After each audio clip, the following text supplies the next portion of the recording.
Viewers, welcome to ಸುಷ್ಮಿ ಅಡುಗೆ ಮನೆ. ಇವತ್ತು ನಾನು ಮಾಡ್ತಿರೋದು ಮಸಾಲ ಚಿತ್ರಾನ್ನ.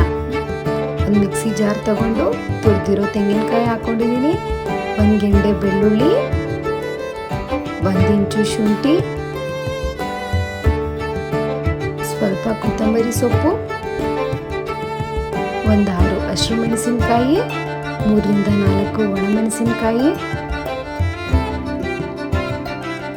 4 ಲವಂಗ, 2 ಪೀಸ್ ಚಕ್ಕೆ, ಅರ್ಧ ಸ್ಪೂನ್ ಅರಿಶಿನ ಪುಡಿ, 4-5 ಸ್ಪೂನು ನೀರು ಹಾಕ್ಕೊಂಡು ತರ್ತರಿಯಾಗಿ ರುಬ್ಕೊಂಡಿದ್ದೀನಿ. ಮಸಾಲೆ ಸ್ವಲ್ಪ ತರ್ತರಿಯಾಗೇನೆ ಇರಲಿ, ನುಣ್ಣಗೆ ರುಬ್ಕೊಳ್ಳೋದೇನು ಬೇಕಾಗಿಲ್ಲ, ಸ್ವಲ್ಪ ತರ್ತರಿಯಾಗೇನೆ ಇದ್ದರೆ ಚೆನ್ನಾಗಿರುತ್ತೆ.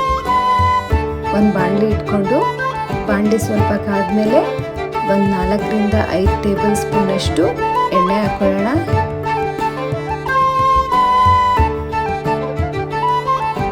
ಎಣ್ಣೆ ಸ್ವಲ್ಪ ಬಿಸಿ ಹಾಕ್ಬಿಟ್ಟು, ಎಣ್ಣೆ ಬಿಸಿ ಆದಮೇಲೆ ಸ್ವಲ್ಪ ಕಡಲೆ ಬೀಜ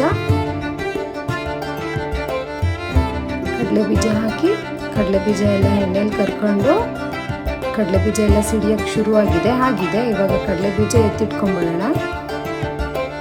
ಕಡಲೆ ಬೀಜ ಎತ್ಕೊಂಡ್ಮೇಲೆ ಒಂದು ಅರ್ಧ ಸ್ಪೂನಷ್ಟು ಸಾಸಿವೆ ಹಾಕಿ, ಸಾಸಿವೆ ಸಿಡಿತಿದೆ. ಸಾಸಿವೆ ಸಿಡಿದಾದ್ಮೇಲೆ ಸ್ವಲ್ಪ ಕರಿಬೇವು, 2 ಒಣಮೆಣಸಿನ್ಕಾಯಿ, 4 ರಿಂದ 5 ಎಸ್ಲು ಬೆಳ್ಳುಳ್ಳಿ, 1 ಈರುಳ್ಳಿ ಎಲ್ಲ ಹಾಕಿ ಸ್ವಲ್ಪ ಹಾಗೆ ಎಣ್ಣೆಲಿ ಹುರ್ಕೊಳ್ಳೋಣ.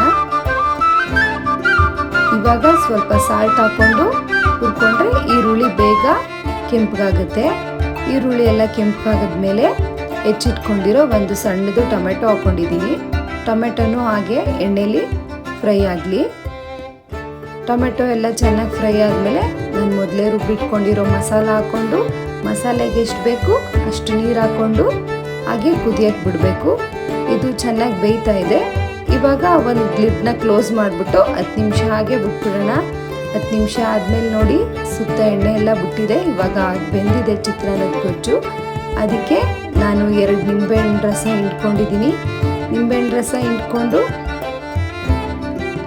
ಆಮೇಲೆ ಮೊದಲೇ ಮಾಡಿಟ್ಕೊಂಡಿರೋ ಅನ್ನಕ್ಕೆ ಕಲಿಸ್ಕೊಂಡು ಸರ್ವ್ ಮಾಡ್ಬೋದು.